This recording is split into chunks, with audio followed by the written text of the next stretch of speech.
مفتی تقی عثمانی صاحب دامت برکاتهم العالیہ اغي فرمای چې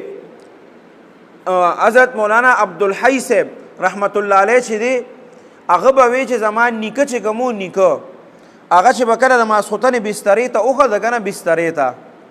نو وی هغه به د خپله بستره کې به کېناسته او دا دعا به وي الحمدلله الحمدلله الحمدلله اللهم لك الحمد ولك الشكر اللهم لك الحمد ولك الشكر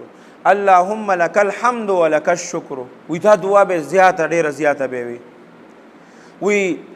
تپوس ترې نه چا وکړو چې دا حضرت تاسو ولې ماسوتن بسترې ته لاړ شئ نو تاسو دا ولې وایئ وی ګوره په دې ټول اروس کې په ما باندې الله ډېر زیات نعمتونه خوړلي دي په ما باندې الله ډېر زیات احسانات کړي دي په قدم په قدم باندې الله مال خپل نعمتونه راکړي دي نو که چرته زمانه د الله د یو نعمت نه قدري شوي په دې دوران کې نو چې زه د الله دا شکر په دې وخت کې په بستره کې کینم نو هغه هر څه ځان ته مخې ته کمه او په هغه هر څه باندې د الله شکر ادا کمه د الله شکر پې زه ادا کوم چې یا الله دا وګوره